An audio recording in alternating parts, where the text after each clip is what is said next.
Bismillahirrahmanirrahim. Assalamualaikum warahmatullahi wabarakatuh. Innal hamdalillah nahmaduhu wa nasta'inuhu wa nastaghfiruh wa na'udzu billahi min shururi anfusina wa min sayyiati a'malina. Man yahdihillahu fala mudhillalah wa man yudlil fala hadiyalah. Asyhadu an la ilaha illallah wahdahu la syarikalah wa asyhadu anna Muhammadan abduhu wa rasuluhu la nabiyya ba'dah. Salawat dan salam semoga senantiasa tercurahkan kepada Nabi Muhammad sallallahu alaihi wasallam beserta para keluarga, para sahabat dan orang-orang yang selalu setia istiqomah berjalan di bawah naungan sunnah beliau hingga hari kiamat kelak, insyaallah. Alhamdulillah, kembali lagi kita bersama kajian rutin kita, kajian Islam ilmiah bersama Al-Ustadz Syarul Fatwa LC hafizahullahu taala dalam pembahasan kitab Sifat Puasa Nabi, buah karya dari Syekh Ali bin Hasan Al-Halabi rahimahullahu taala, dalam pembahasan metode penetapan awal Ramadan. Dan alhamdulillah Ustadz sudah bersama kita di studio. Tapi sebelum itu kami mengingatkan para pemirsa Hasan TV, bagi yang ingin bertanya bisa melalui telepon secara langsung dengan nomor 0813 1829 4352. Atau bagi para pemirsa yang ingin bertanya melalui pesan singkat atau WhatsApp bisa melalui nomor 0813 1445 5557. Dan kami harapkan pertanyaan-pertanyaan Anda bisa disesuaikan dengan pembahasan kita pada sore hari ini. Dan insya Allah pertanyaan Anda akan kami bacakan setelah Ustadz menuntaskan pembahasan pada sore hari ini. Tapi tanpa berlama-lama lagi, kita sapa terlebih dahulu Ustaz kita. Assalamualaikum warahmatullahi wabarakatuh Ustaz. Waalaikumsalam warahmatullahi wabarakatuh. Gimana kabarnya sekarang Ustaz? Alhamdulillah sehat. Baik Ustaz, kami persilakan Ustaz untuk memulai pembahasan pada sore hari ini. Falyatafaddal mashkuran. Bismillahirrahmanirrahim. Assalamualaikum warahmatullahi wabarakatuh. Alhamdulillahi rabbil alamin. Wassalatu wassalam ala rasulillah Nabiyina Muhammadin wa ala alihi wa sahbihi wa man tabi'ahum bi ihsanin ila yaumiddin. Asyhadu an la ilaha illallah wahdahu la syarikalah wa asyhadu anna Muhammadan abduhu wa rasuluhu la nabiyya ba'dah. Qala Allah tabaraka wa ta'ala, ya ayyuhalladzina amanu taqullaha haqqa tuqatih ولا تموتن إلا وأنتم مسلمون. وقال أيضا يا أيها الناس اتقوا ربكم الذي خلقكم من نفس واحدة وخلق منها زوجها وبث منهما رجالا كثيرا ونساء واتقوا الله الذي تساءلون به والأرحام إن الله كان عليكم رقيبا. فإن أصدق الحديث كتاب الله wa khairal hadi hadi Muhammadin sallallahu alaihi wasallam wa syarrul umuri muhdatsatuha fa inna kulla muhdatsatin bid'ah wa kulla bid'atin dhalalah wa kulla dhalalatin finnar. Saudara-saudaraku kaum muslimin dimanapun Anda berada, alhamdulillah sore hari ini kita kembali berjumpa dalam kajian kita tentang sifat puasa Nabi Sallallahu Alaihi Wasallam. Dan sebagaimana kita ketahui bersama bahwa hari ini kita sudah masuk tanggal 21 Sya'ban. Hal itu berarti dalam hitungan 8 hari ke depan kita akan berjumpa dengan bulan Ramadan. Maka pembahasan sore hari ini mengangkat tema bagaimana metode penetapan awal Ramadan. Sebagaimana kita ketahui bahwa dalam menentukan awal Ramadan tentunya ada metode yang diajarkan oleh Nabi kita Sallallahu Alaihi Wasallam. Sebuah metode yang mudah, yang bisa diketahui setiap orang, sehingga kita dapat berpuasa dengan tepat sesuai dengan apa yang diajarkan oleh Nabi kita Sallallahu Alaihi Wasallam. Baik, disimak bagi yang memiliki bukunya. Penulis rahimahullah Syekh Ali Hasan Al-Halabi dan Syekh Salim bin Id Al-Hilali. Beliau membuat bab Baina Yaday Ramadan, yaitu bab tentang di hadapan bulan Ramadan. Bagaimana kita menentukan ketika kita akan berhadapan berjumpa dengan bulan Ramadan. Ihsa'u iddata Sya'ban. Ihsa'u iddati Sya'ban. Yang pertama adalah menghitung jumlah bilangan hari bulan Sya'ban. Wa yanbaghi 'alal ummatil islamiyyati an tuhsiya iddata Sya'ban isti'dadan li Ramadan. Penulis beliau berkata, dan hendaknya umat Islam menghitung jumlah hari bulan Sya'ban sebagai persiapan menuju atau menghadapi bulan Ramadan. Lianna syahra yakunu tis'atan wa isrina yauman. Karena bulan Hijriyah itu jumlah harinya adalah 29 hari, wa yakunu 30 yauman, atau juga jumlah bilangannya adalah 30 hari. Kaum muslimin dimanapun Anda berada, bulan Hijriyah berbeda dengan bulan Masehi. Bulan Masehi jumlah harinya maksimal adalah 30 hari. Tidak ada 31. Ya, dan minimalnya adalah 29 hari. Ini berbeda dengan bulan Masehi yang jumlah hari ada yang 28, 29, 30, 31. Tapi untuk bulan Hijriyah Rasulullah mengatakan asy-syahru hakadha. Kemudian berapa itu? Rasulullah kan tidak bisa menghitung dan membaca, maka beliau hanya memberi isyarat asy-syahru hakadha. 29, segini kan 10, 20, kemudian 29. Maka ketika kita sudah masuk bulan Sya'ban, hendaklah kita hitung jumlah hari bilangan, ya, jumlah hari bilangan bulan Sya'ban ini.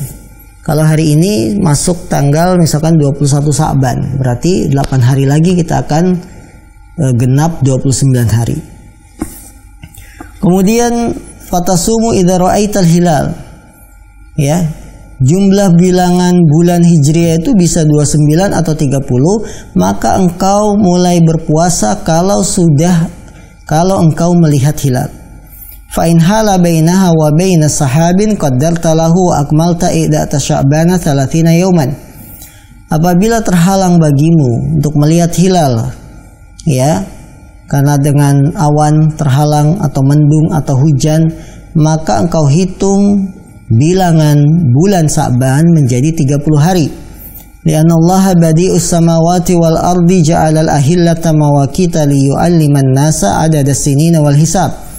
Karena Allah Maha Pencipta langit dan bumi, menjadikan ahillah hilal-hilal itu sebagai waktu untuk mengajarkan manusia bilangan tahun dan hisab. Wasyahru la yazid an 30 yauman, dan bulan Hijriah itu tidak lebih dari 30 hari. Kaum muslimin dan berkat Allah, dalam metode penetapan awal puasa ada metode yang harus kita pahami, dua metode yang mudah dalam Islam. Yang pertama, metode pertama adalah melihat hilal. Ini metode pertama dalam menentukan awal Ramadan atau awal Idul Fitri dengan melihat hilal. Hilal adalah bulan sabit yang muncul di setiap awal bulan Hijriah. Ketika matahari terbenam pada tanggal 29 bulan Hijriah tersebut. Jadi hilal itu apa? Bulan sabit yang muncul ketika matahari terbenam pada tanggal 29 dari bulan Hijriah. Misalkan sekarang kita bulan Sya'ban. Nanti tanggal 29, ya, 8 hari ke depan, berarti hari apa? Sekarang Ahad, ya. Senin, Selasa, Rabu, Kamis, Jumat, Sabtu, Ahad, Senin. Senin depan itu sudah tanggal 29. Maka hilal itu, bulan sabit tersebut akan terlihat pada hari tanggal 29 ketika matahari terbenam. Senin depan matahari terbenam. Bila besok itu Ramadan, maka hilalnya langsung kelihatan setelah matahari terbenam. Nah, ketika kita sudah melihat hilal pada tanggal 29 saat matahari terbenam, maka berarti besok sudah masuk Ramadan atau besok sudah masuk Lebaran. Ini metode pertama, dengan melihat hilal. Walaupun yang melihat hilal hanya satu orang, maka bisa ditetapkan, ya, sebagai saksi dalam menentukan awal Ramadan. Dengan syarat satu orang tersebut adil. Apa maksudnya adil? orang yang bisa dipercaya. Bukan orang yang suka bohong, bukan dikenal sebagai orang yang bermaksiat dan dosa, tidak. Ini metode pertama dalam menentukan awal puasa, yaitu kita melihat hilal. Dengan terlihatnya hilal, maka menunjukkan bulan baru sudah tiba, sudah Ramadan. Dengan demikian kita wajib berpuasa. Hal ini berdasarkan hadisnya Ibnu Umar. Tatkala Ibnu Umar mengatakan, tara an-nasu al-hilala fa akhbartu Rasulullah anni ra'aituhu. Manusia sedang mengamati hilal, maka aku mengabarkan Rasul bahwa aku melihat hilal. Kemudian karena Rasul menerima kabar dari Ibnu Umar bahwa dia saja yang melihat hilal, maka Rasulullah fasoma wa amaron nas bisyam. Kemudian Rasulullah puasa dan memerintahkan manusia untuk ikut puasa. Ya, ini hadis metode pertama yang menunjukkan bahwa kita berpuasa dan berlebaran karena melihat hilal. Metode kedua dalam menentukan penentuan awal Ramadan atau awal Idul Fitri, bila tanggal 29 dari bulan Hijriah kita tidak bisa melihat hilal, terhalang. Terhalang kenapa? Mendung, hujan. Ya, karena ini penghalang. Ketika situasi di langit tidak cerah, ya, matahari tidak kelihatan saat terbenam karena terhalang awan atau mendung atau hujan, maka ketika itu, ketika hilal tidak bisa dilihat, genapkan bulan Sa'ban menjadi 30 hari. Jadi Senin depan kita katakan 29 Sa'ban. Di saat matahari terbenam tanggal 29 Sa'ban, yaitu Senin depan, kita tidak dapat melihat hilal karena turun hujan deras. Maka dengan demikian besoknya hari Selasa masih tanggal 30 Sa'ban, digenapkan. Ini yang disebut dengan metode ikmal, menggenapkan bilangan Sa'ban jadi 30. Dengan demikian kalau Selasa 29 hari Senin hilal tidak kelihatan, Selasa masih tanggal 30 Sa'ban, bisa dipastikan lusa yaitu Rabunya 1 Ramadan. Karena bulan Hijriah maksimal 30 hari, tidak ada 31. Ya, ini metode kedua dalam menentukan awal puasa, yaitu dengan menggenapkan bulan Sa'ban menjadi 30 hari bila kita tidak bisa melihat hilal di tanggal 29 Sa'ban. Inilah dua metode yang mudah dalam Islam dalam menetapkan awal puasa atau awal Idul Fitri. Dua metode yang tidak memberatkan manusia. Dua metode yang bisa diketahui oleh seluruh manusia. Melihat hilal bisa dengan mata kepala. Ya, kemudian menggenapkan bulan Sa'ban juga mudah. Maka Rasulullah tidak menjadikan agama ini satu yang berat bagi pengikutnya. Ma ja'alallah fid dini min haraj. Allah tidak menjadikan dalam agama ini rasa berat. Dua metode ini terangkum dalam hadis-hadis Rasul SAW yang disebutkan oleh penulis. Di antaranya hadis Abu Hurairah. An Abi Hurairah radhiyallahu anhu qala Rasulullah sallallahu alaihi wasallam sumu li ru'yati wa aftiru li ru'yati fa in gumma alaikum fa akmilu sya'bana 30. Dari sahabat Abu Hurairah, semoga Allah meridhoinya, dia berkata, Rasulullah sallallahu alaihi wasallam bersabda, berpuasalah kalian karena melihat hilal, berbukalah, maksudnya lebaran Idul Fitri, karena melihat hilal. Apabila terhalang bagi kalian hilal tersebut, maka sempurnakanlah bilangan Sa'ban menjadi 30 hari. Allahu Akbar. Rasul menetapkan dua metode dalam hadis ini. Metode pertama apa? Melihat hilal. Berpuasalah kalian li ru'yatih, karena melihat hilal. Kalau tidak terlihat, fa in gumma alaikum, ini metode kedua. Fa aqbilu sya'bana 30, maka genapkanlah, sempurnakanlah bilangan Sa'ban menjadi 30 hari. An Abdullah bin Umar radhiyallahu anhuma qala Rasulullah sallallahu alaihi wasallam la tasumu hatta tarawul hilal wa la tuftiru hatta tarawhu fa in gumma alaikum faqduru lahu. Dari sahabat Abdullah bin Umar, semoga Allah meridai keduanya, Rasulullah SAW bersabda, jangan kalian berpuasa sampai kalian melihat hilal, dan jangan pula kalian berbuka, maksudnya lebaran, sampai kalian melihat hilal. Apabila terhalang bagi kalian hilal tersebut, faqduru lahu, maka hitunglah bilangan Sa'ban menjadi 30. An Adi bin Hatim radhiyallahu anhu qala sallallahu alaihi wasallam, idza jaa ramadhanu fasumu 30 illa an tarau al-hilala qabla dhalik. Dari Adi bin Hatim radhiyallahu anhu, dia berkata, Rasulullah bersabda, apabila telah datang bulan Ramadan maka berpuasalah 30 hari kecuali engkau melihat hilal sebelum itu. Artinya kita diwajibkan mengikuti metode yang diajarkan oleh Rasul, yaitu berpuasa dan berlebaran dengan melihat hilal. Ini metode pertama. Jika tidak kelihatan hilal, maka genapkanlah bulan Hijriah, yaitu Sa'ban menjadi 30 atau bulan Ramadan menjadi 30. Maka kaum muslimin, dalam rangka kehati-hatian, pada hari-hari menjelang Ramadan ini kita dilarang puasa. Jadi kalau kita katakan tanggal 29 Sa'ban itu Senin, hari Senin depan kita tidak boleh puasa. Dalam rangka kehati-hatian, jangan-jangan sudah semakin dekat dengan Ramadan. Kecuali orang yang terbiasa puasa seperti puasa Nabi Daud, puasa Senin Kemis dan sebagainya. Penulis rahimahullah mengatakan, man shoma yauma syakki faqad asa Abul Qasim. Barang siapa yang berpuasa pada hari yang diragukan, maka sungguh dia telah memaksiati Abul Qasim, yaitu Rasul SAW. Lidzalika la yanbaghi li muslimin an yataqaddama syahra saumi bi saumi yaumin aw yaumain ihtiyatan illa an yuwafiqa dzalika siyaman lahu.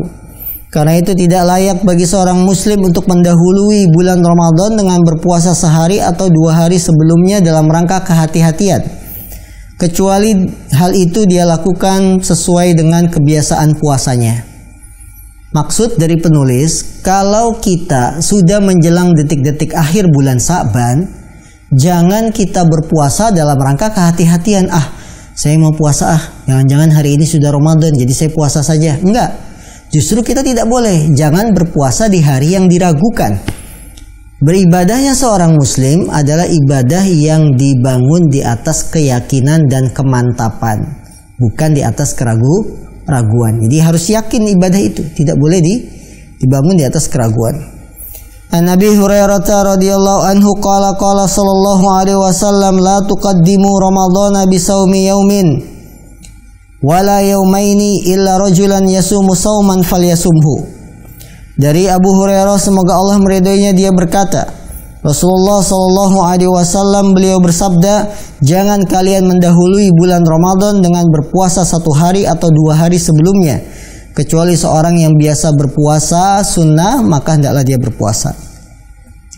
I'lam akhal Islam anna man shoma yauma syak faqad asa Rasulullah sallallahu alaihi wasallam. Ketahuilah wahai saudaraku se-Islam, sesungguhnya orang yang berpuasa pada hari yang diragukan, maka sungguh dia telah memaksiati Rasul sallallahu alaihi wasallam. Qala Silatu bin Zufar an Ammar, man shoma al-yawma alladhi yushakku fihi faqad asa Abul Qasim. Silah bin Zufar dari Ammar, beliau berkata, barang siapa yang berpuasa pada hari yang diragukan, sungguh dia telah memaksiati Abul Qasim, yaitu memaksiati Rasul sallallahu alaihi wasallam. Maka saudara-saudaraku yang dimuliakan Allah, 2 metode yang sangat mudah dalam penetapan puasa Ramadan. Metode pertama, melihat hilal, ya, ru'yatul hilal. Kemudian bila tidak mampu melihat hilal karena ada halangan seperti hujan, mendung dan lain-lain, maka kita tempuh metode kedua, yaitu metode ikmal, melengkapi, menyempurnakan bulan Sa'ban menjadi 30 hari. Ya, karena kita tidak bisa melihat hilal. Ini 2 metode yang sangat mudah dalam Islam dalam menetapkan awal Ramadan atau awal Idul Fitri. Dan alhamdulillah sekarang kita sudah dimudahkan dengan fasilitas yang diberikan oleh pemerintah kita, pemerintah negeri yang kita cintai ini, kemudahan dalam mengetahui penentuan awal puasa atau awal lebaran. Kita patut bersyukur dengan kerja keras dari pemerintah, terutama Departemen Agama, yang mempunyai tim-tim pengamat hilal. Tim-tim pengamat hilal ini disebar ke beberapa titik untuk mengawasi hilal. Kemudian pada tanggal 29 biasanya Departemen Agama itu punya tim yang menyebar untuk mengamati hilal. Kemudian ketika matahari terbenam, mereka akan melihat hilal, kelihatan atau tidak. Nah, bila ada yang berhasil melihat hilal, maka akan dilaporkan ke Kementerian Agama, disumpah, kemudian barulah ada sidang isbat. Biasanya kalau di negeri kita disebut isbat itu penetapan, ya, sidang penetapan awal puasa, kemudian diumumkan secara resmi. Maka kita berbaik sangka kepada pemerintah kita ikuti ketetapan awal puasa, awal lebaran dalam rangka meminimalisir perselisihan. Jadi kalau setiap orang mau mendengarkan apa yang dikatakan oleh pemerintah, maka akan tentram. Kita akan berpuasa bersama-sama, lebaran juga sama-sama, tidak ada perselisihan. Namun kalau setiap orang dibebaskan menentukan awal puasa, yang ini pakai metode ini, yang ini pakai metode itu, akan berbeda-beda hari puasanya. Dan tentunya kita beribadah bersama-sama tentu lebih tentram di dalam hati daripada masing-masing beribadah. Karena puasa lebaran itu ibadah jama'i yang tujuannya menjaga persatuan kaum muslimin. Maka hendaklah kita menyelesaikan masalah ini dengan menyerahkan kepada pemerintah. Karena itu ada satu kaidah yang diberikan oleh para ulama, yaitu kaidah yang berbunyi ijtihadul hakim yarfa'ul khilaf. Hukmul hakim yarfa'ul khilaf. Hukum dari seorang pemimpin, ya, hakim, pemerintah, yarfa'ul khilaf, akan menghilangkan perselisihan. Maka hendaklah kita tunggu saja sidang isbat dari Departemen Agama, Kementerian Agama, kemudian kita laksanakan hasil pengumuman tersebut. Sekarang kita masuk pembahasan baru, yaitu rukun puasa, an-niyah. Wujubu tabyitin niyah fi saumil faridati qabla tulu'il fajr. Wajibnya meniatkan niat pada puasa wajib sebelum terbit fajar. Maksud dari penulis di sini, ada perbedaan antara puasa wajib dengan puasa sunnah. Untuk puasa wajib seperti puasa Ramadan, niat untuk puasa Ramadan itu harus sudah ada sebelum fajar, sebelum adzan subuh. Ya, tidak boleh niatnya setelah adzan subuh, setelah lewat. Jadi untuk puasa wajib, niatnya itu harus sudah kita niatkan saat sebelum subuh, yaitu dari malam. Adapun puasa sunnah, niatnya bisa dilakukan ketika kita ingin berpuasa, walaupun sudah lewat subuh, boleh. Dengan syarat setelah subuh kita tidak makan atau minum apapun. Ya, kita niat puasa jam 7 pagi, dari mulai subuh belum makan minum apa saja, maka boleh kita niat puasa sunnah. Tapi untuk puasa wajib, niatnya harus dari malam, sebelum subuh harus sudah ada niat untuk puasa wajib tersebut. Idza thabata dukhulu syahri Ramadan bi ru'yatil basariyah aw asy-syahadah aw ikmalil iddah, wajaba ala kulli muslimin mukallafin an yanwiya siyamahu fil lail liqaulihi sallallahu alaihi wasallam man lam yujmi'i siyama qabla al-fajri fala siyama lah. Wa qala sallallahu alaihi wasallam man lam yubayyitis siyama minal lail fala siyama lah.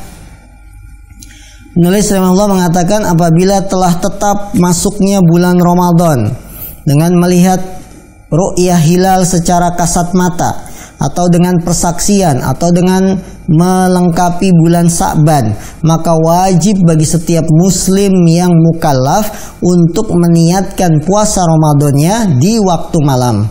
Berdasarkan sabda Nabi Shallallahu Alaihi Wasallam, barang siapa yang tidak meniatkan puasa sebelum subuh, fala siyamalah, maka tidak ada puasa baginya, alias tidak sah.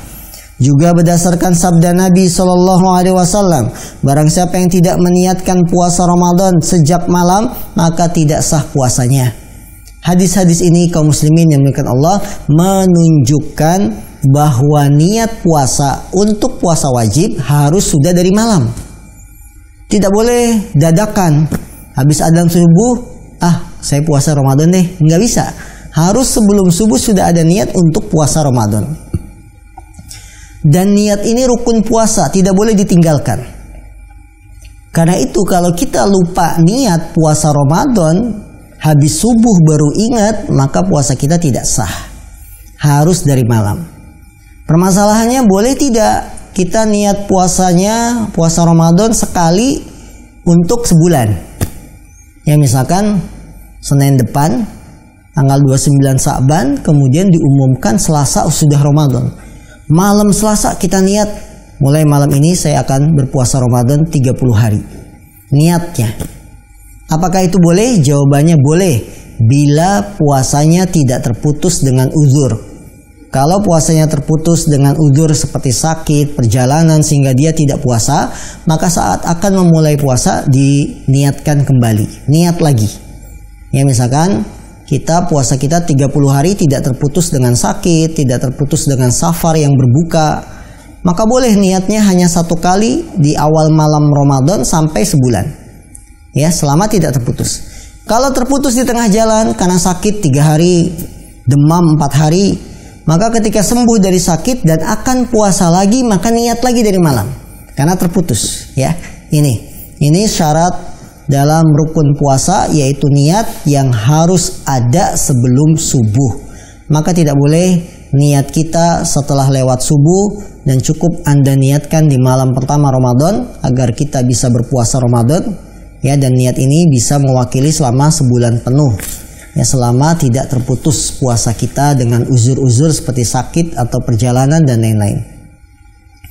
Wa niyatu mahalluha al-qalbu wa talaffuz biha bid'atun dalalatun wa in ra'aha an-nasu hasanah wa tabyitun niyyah makhsusun bi siyamil fariidah li'anna Rasulullah sallallahu alaihi wasallam kana ya'ti Aisyata fi ghairi Ramadan fayaqulu hal indakum goda wa illa fa inni sha'im. Maka niat tempatnya adalah di dalam hati, dan mengucapkannya termasuk perkara baru dalam agama. Apabila sekalipun manusia memandangnya baik, maka meniatkan puasa sejak malam hari khusus untuk puasa wajib. Karena Rasul SAW pernah mendatangi Aisyah pada selain bulan Ramadan. Kemudian Rasul bertanya, apakah kamu punya makanan untuk sarapan?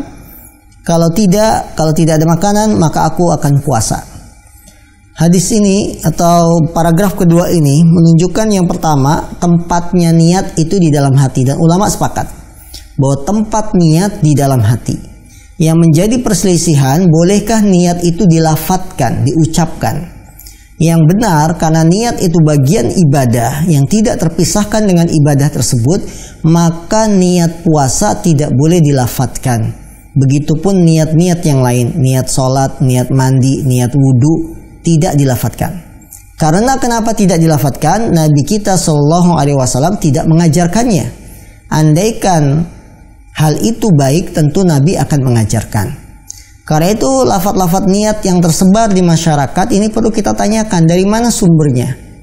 Adakah hadis Rasul yang mengatakan, aku ajarkan kalian lafaz niat puasa ini, aku ajarkan kalian lafaz niat sholat, bunyinya begini? Tidak ada.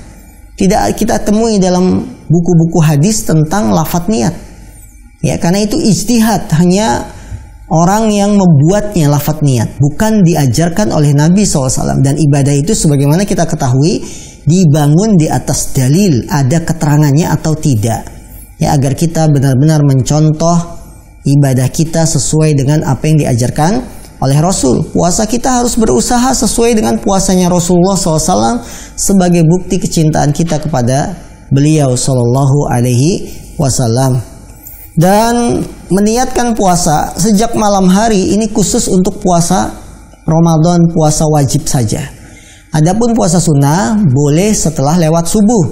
Hal ini berdasarkan riwayat ya dari jalur istri beliau Aisyah, hadisnya dikeluarkan oleh Imam Muslim, bahwa Nabi datang ke rumah Aisyah dan bertanya, kamu punya makanan enggak di pagi ini? Kalau kamu tidak punya makanan, kalau begitu aku puasa. Ya, kalimat Nabi kalau begitu aku puasa ini menunjukkan bahwa puasa sunnah itu boleh dimulai sejak awal niat kita ingin puasa, walaupun sudah lewat subuh. Dengan syarat setelah subuh itu kita tidak makan atau minum apapun.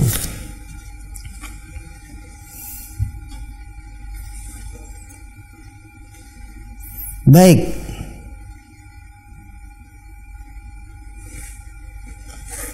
Selanjutnya, setelah kita mengetahui rukun puasa yang pertama adalah niat, Maka rukun yang kedua dalam puasa adalah mencegah makan dan minum sejak terbitnya fajar sampai tenggelamnya matahari. Ya, ini rukun yang kedua. Orang yang berpuasa tidak boleh melakukan pembatal-pembatal puasa sejak terbit fajar sampai tenggelam matahari. Kemudian selanjutnya adalah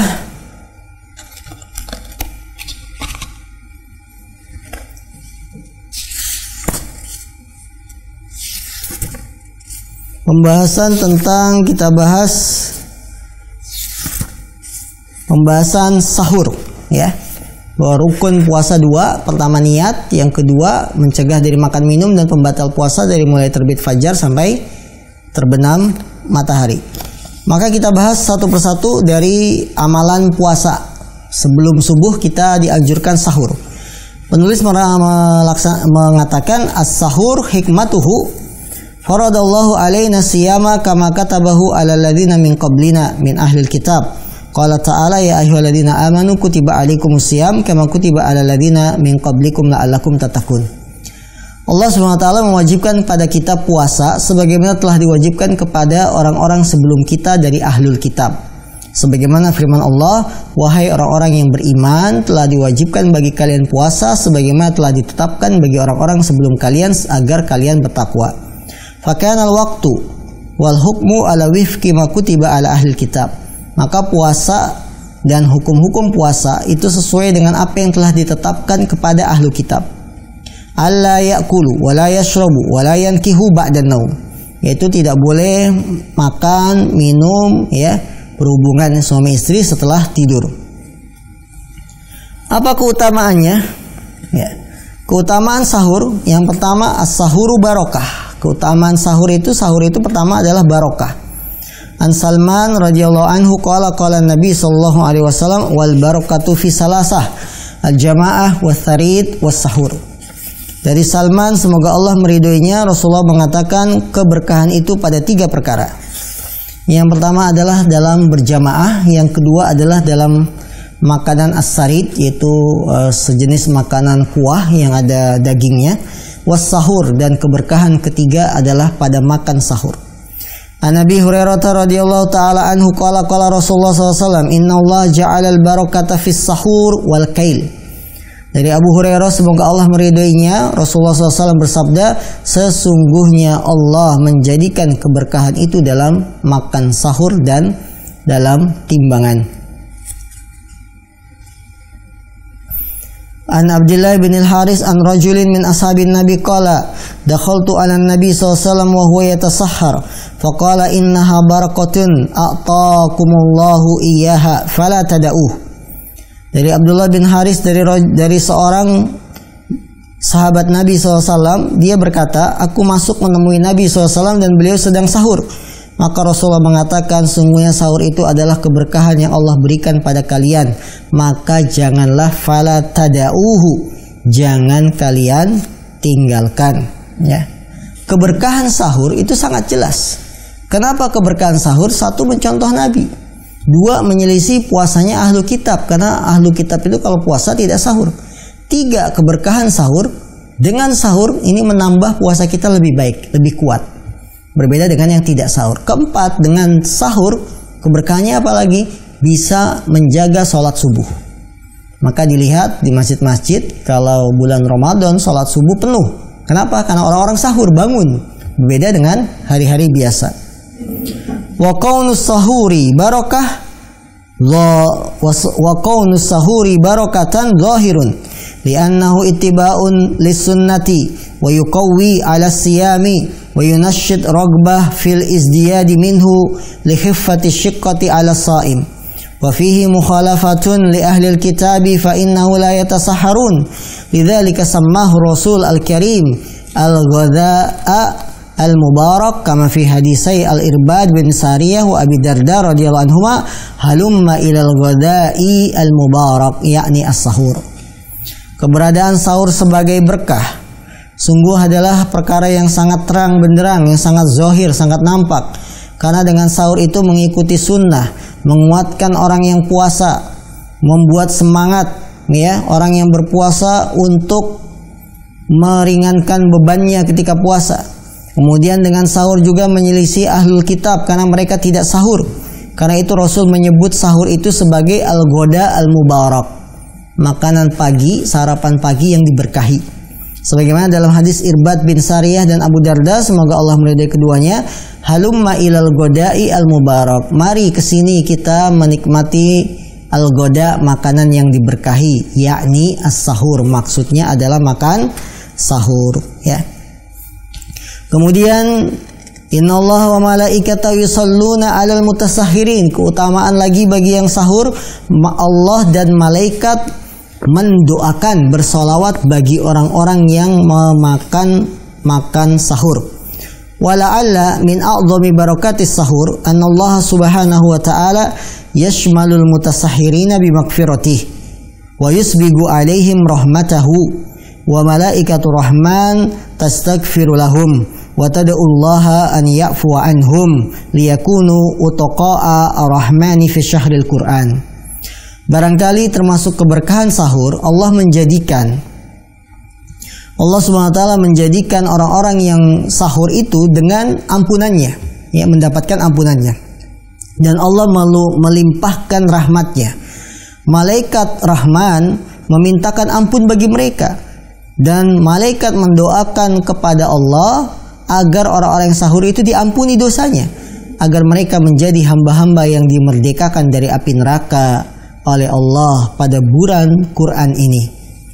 Nabi Sa'id Al-Khudri radhiyallahu anhu qala sallallahu alaihi wasallam, as-sahuru aklatu barakah fala tada'u walau an yajra'a ahadukum jur'atan min ma'in fa innallaha wa malaikatahu yusholluna 'alal mutasahhirin. Hadisnya yang menerangkan keutamaan sahur dari Abu Sa'id Al-Khudri, semoga Allah meridhai, Rasulullah SAW bersabda, makan sahur adalah aklatu barakah, makanan yang diberkahi. Maka jangan kalian tinggalkan, walaupun salah seorang di antara kalian hanya meneguk setetes tegukan air. Jadi jangan ditinggalkan makan sahur, walaupun kita cuma seteguk air. Fa innallaha wa malaikatahu yusholluna 'alal mutasahhirin, karena sungguhnya Allah dan malaikat mereka bersalawat mendoakan kebaikan kepada orang-orang yang makan sahur, ya. Maka kata penulis, fayam bagi an la yufawwital muslimu hadzal ajral azim min rabbir rahim wa afdalu sahuril mu'mini at-tamru. Maka hendaknya seorang muslim tidak menyia-nyiakan pahala yang besar ini dari Allah, dan sebaik-baik makan sahur seorang mukmin adalah kurma. Rasulullah SAW bersabda, ni'ma sahuril mu'min at-tamru, sebaik-baik sahurnya seorang mukmin adalah kurma. Faman lam yajid falyahris an yatasahhara walau an yajra'a jur'atan min ma'in lima dzukir wa liqauli sallallahu alaihi wasallam tasahharu walau bi jur'ati ma'in.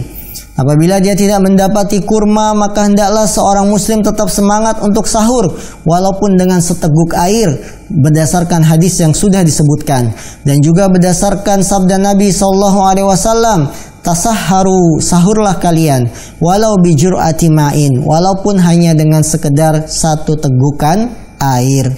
Ini kaum muslimin yang dimuliakan Allah SWT, keutamaan ibadah sahur, ya. Dan hendaknya kita ketika berpuasa tidak meremehkan makan sahur. Kalau ada yang bertanya, kita puasa tapi tidak sahur, puasanya sah tidak? Jawabannya sah, asalkan dia sudah niat sebelum subuh untuk puasa. Misalnya kasus, ya, ketiduran, bangun-bangun azan subuh, tidak sempat sahur. Kalau dia sudah niat malamnya untuk puasa Ramadan, sah puasanya walaupun tidak sahur. Ini akan kita kaji di kesempatan berikutnya. Wallahu a'lam. Ya. Taib, barakallahu fiik kepada Ustadz atas ilmu yang sudah diberikan kepada kita. Itulah tadi metode-metode dalam penetapan bulan Ramadan dan beberapa rukun-rukun dalam puasa dan insyaallah sahur. Dan tibalah saatnya kita masuk ke sesi tanya jawab. Tapi sebelum itu kami mengingatkan pada para pemirsa Hasan TV, bagi yang ingin bertanya bisa melalui telepon secara langsung dengan nomor 0813 1829452. Atau bagi para pemirsa yang ingin bertanya melalui WhatsApp atau pesan singkat, bisa melalui nomor 0813 1445 5557. Dan kami harapkan pertanyaan-pertanyaan Anda bisa disesuaikan dengan pembahasan kita pada sore hari ini. Tapi kita masuk ke pertanyaan pertama, Ustadz, sambil kita menunggu penelpon yang masuk. Pertanyaan pertama, Ustadz. Assalamualaikum warahmatullahi wabarakatuh. Saya Umar di Jambi. Di tempat kami jelang Ramadan ada acara sholat sunnah Sya'ban dengan baca Yasin 3 kali. Apakah itu ada tuntunannya? Wassalamualaikum. Baik. Beliau mengatakan di tempat kami sebelum Ramadan itu ada acara sholat sunnah bulan Sya'ban dalam rangka menyambut bulan Ramadan dan membaca surat Yasin 3 kali. Jawaban kami yang pertama, sebaik-baik petunjuk adalah petunjuk yang diajarkan oleh Nabi Muhammad SAW. Kita sepakati dulu ini. Apakah kita sepakat bahwa sebaik-baik petunjuk adalah petunjuk Nabi Muhammad SAW? Maka yang namanya ibadah harus merujuk pada apa yang diajarkan oleh Nabi kita yang mulia SAW. Kalau Nabi kita yang mulia tidak mengajarkan, walaupun itu perbuatan baik, maka jangan dilakukan. Karena ibadah itu harus bersumber pada dasar, pada contoh yang diajarkan oleh Nabi kita Sallallahu Alaihi Wasallam. Ya, maka sholat-sholat semacam itu adalah sholat-sholat yang tidak pernah diajarkan oleh Nabi kita yang mulia Sallallahu Alaihi Wasallam. Tidak ada satupun hadis yang mengajarkan kalau kamu menjelang Ramadan, ya, maka sholatlah sholat sunnah sekian rakaat. Bacalah surat ini sekian rakaat. Ya, baca suratnya jangan banyak-banyak, 3 kali saja. Ini tidak ada dari Rasul SAW ajaran seperti itu. Maka kita sepakati dulu bahwa sebaik-baik petunjuk dalam ibadah, dalam agama adalah petunjuknya Nabi. Kalau memang itu tidak ada dari Nabi SAW, maka cukupkanlah dengan apa yang diajarkan oleh Nabi SAW, sehingga kita menjadi umatnya yang beruntung, yang mendapatkan syafaatnya, karena kita selalu patuh dan taat kepada Rasul SAW. Nah, barakallahu fiik pada Ustaz atas jawabannya. Mudah-mudahan bisa bermanfaat bagi penanya. Tapi kita masuk ke pertanyaan selanjutnya. Ada penelpon yang masuk, kita angkat terlebih dahulu. Assalamualaikum warahmatullahi wabarakatuh. Assalamualaikum warahmatullahi wabarakatuh. Ya, dengan siapa dan dari mana, Pak? Assalamualaikum warahmatullahi wabarakatuh. Assalamualaikum warahmatullahi wabarakatuh.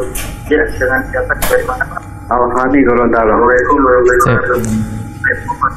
Maaf Pak, bisa volume televisinya dikecilkan dulu, volume televisinya dikecilkan, fokus ke telepon, Pak. Halo. Ya, silakan. Dari Al-Hani Gorontalo. Iya, silakan, Pak. Itu ada sebelum Ramadan, Jom.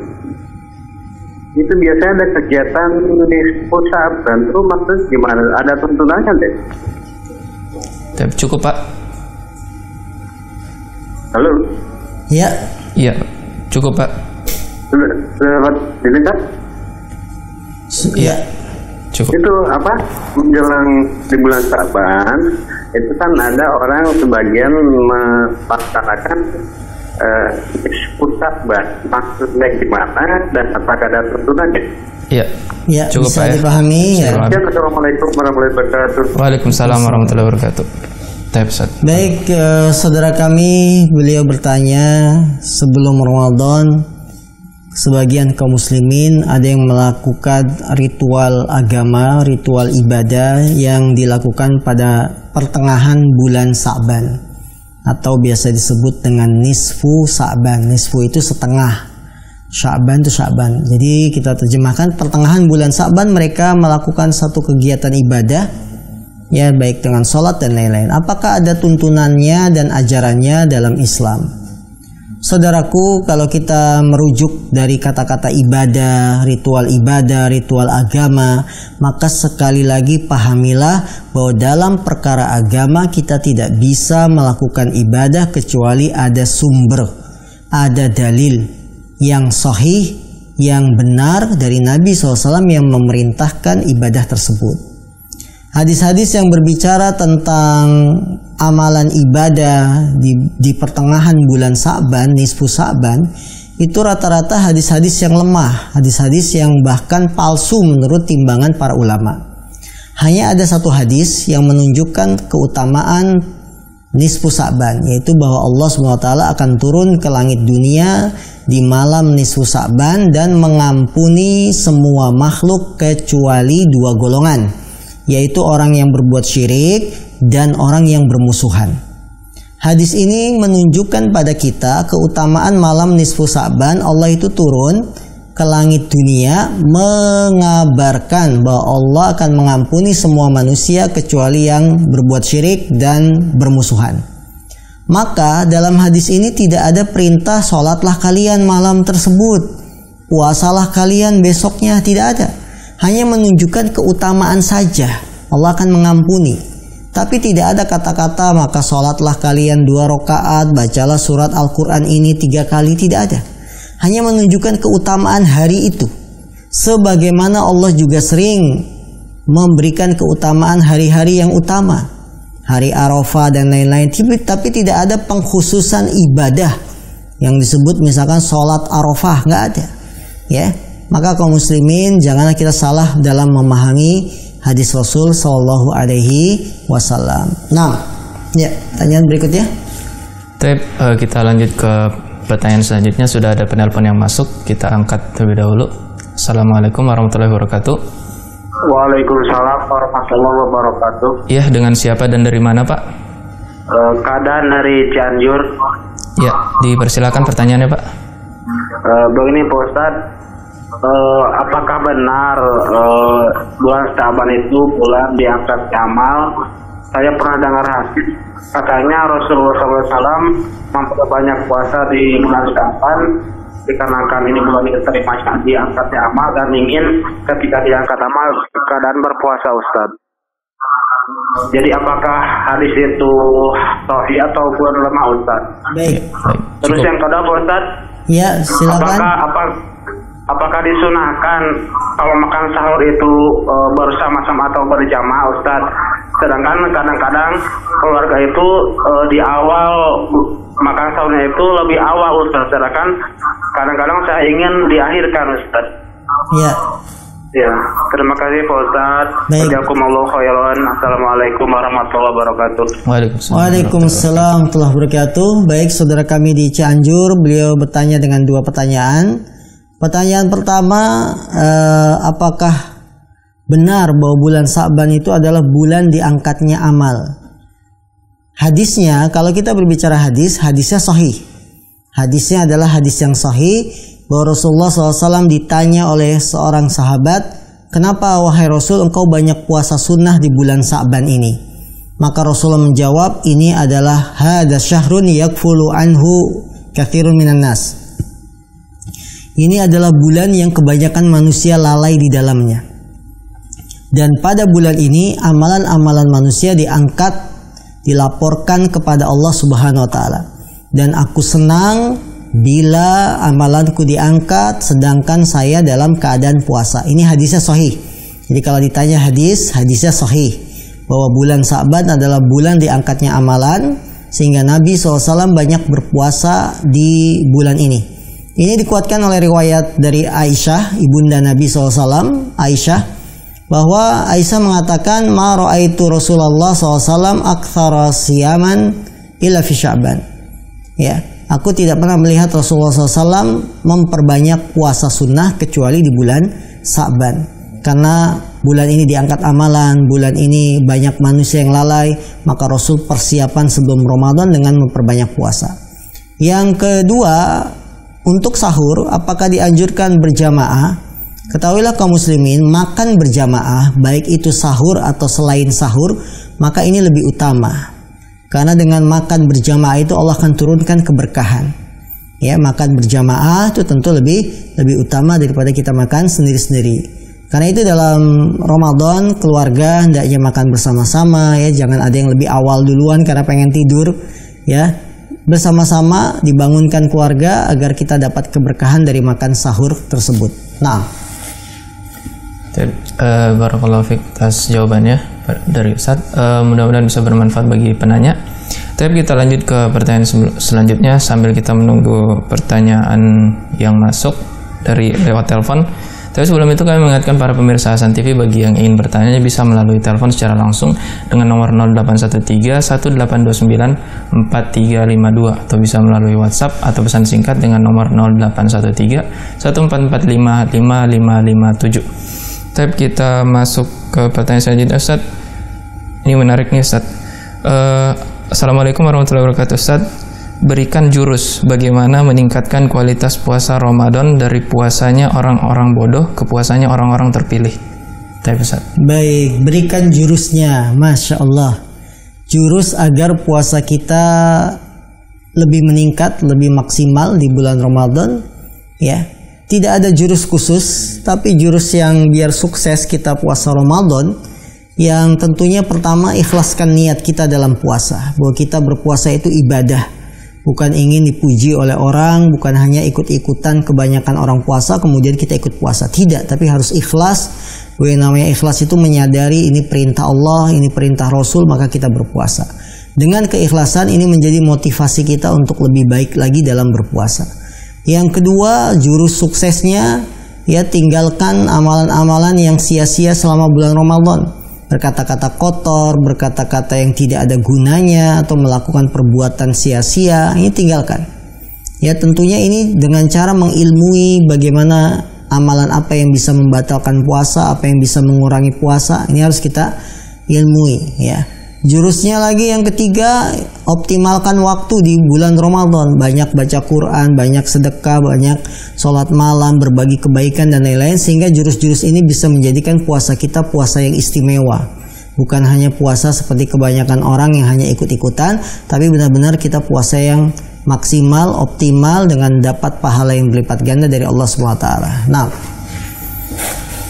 jazakumullah khairan pada Ustadz atas jawabannya, mudah-mudahan bisa bermanfaat bagi penanya. Tapi kita masuk ke pertanyaan selanjutnya. Sudah ada yang masuk melalui telepon. Kita angkat terlebih dahulu. Assalamualaikum warahmatullahi wabarakatuh. Assalamualaikum. Iya. Waalaikumsalam warahmatullahi wabarakatuh. Iya, dengan siapa dan dari mana, Pak? Dengan Pak Desis dari Sumatera, dari Palembang. Oke, silakan Pak pertanyaannya. Begini Tat, saya mau nanya, sekitar di tahun 97 dulu, saya pernah berhutang dengan seseorang. Nah, dulu kemarin itu saya lagi nggak punya uang. Nah, cuman kemarin itu saya berhutangnya itu dalam gimana tak kira-kira hutangnya disebutkan jumlahnya apa? Ya, silakan. Dulu kan saya pernah berbisnis dengan seseorang. Nah, saya pinjam uang sejumlah 52 juta. Dalam nah kira-kira gimana tak sudah sekian lama ini, sekian tahun ini, apakah uang itu kalau mau saya kembalikan harus berjumlah tetap 52 juta itu atau gimana? Cukup Pak. Halo? Ya, bagaimana? Ya. Cukup Pak. Pertanyaannya bisa Cukup dipahami ya insyaallah. Ya. Halo? Waduh, halo tak? Iya. Ya baik, sudah cukup pertanyaannya. Bisa dijawab. Baik, saudara kami yang berada di Palembang, beliau bertanya, saya dulu punya hutang kepada teman karena melakukan usaha bisnis. Ya, kemudian itu sudah lama sekali, tahun 97 dan sekarang tahun 2021, berarti berapa tahun itu ya? Sudah sangat lama ya. Apakah hutang sejumlah uang yang tadi disebutkan ini saya bayar sesuai nominal yang dulu ataukah dilebihkan atau tidak? Jawabannya Anda tetap membayar jumlah hutang yang dulu Anda pinjam. Jadi kalau dulu minjam uangnya 50 juta, maka tahun ini juga bayarnya 50 juta. Ya, walaupun pasti namanya uang mengalami inflasi penurunan nilai mata uang. Tapi tetap Anda harus bayar hutang tersebut sejumlah waktu kita meminjam, walaupun itu lama tidak dikembalikan. Kembalikan kepada orangnya. Kalau orangnya bisa diketahui, kembalikan sejumlah uang yang dulu kita pinjam. Kalau orangnya sudah tidak diketahui kabarnya gimana, keluarganya juga tidak tahu di mana, ya kita cari-cari informasi, orang ini hilang jejak, keturunan anak-anaknya juga kita tidak tahu, maka kewajiban kita membayar hutang tersebut dengan cara mensedekahkan dengan niat membayar hutang kepada teman yang dulu kita pinjam uangnya. Jadi kalau kita tidak tahu orang itu sekarang masih hidup atau tidak, ada di mana, kita tidak tahu membalikannya gimana ini utang ini 50 juta, maka kita sedekahkan dengan niat membayar hutang yang dulu saya pinjam kepada teman saya. Seperti itu. Ya, kalau memang kita tidak tahu orangnya. Tapi kalau orangnya masih ada, kembalikan sekarang dengan nilai yang sama saat dulu pertama kita minjam, tidak berbeda. Wallahu taala alam ya. Ini 6. Barakallahu fiik pada Ustaz, mudah-mudahan bisa bermanfaat bagi penanya.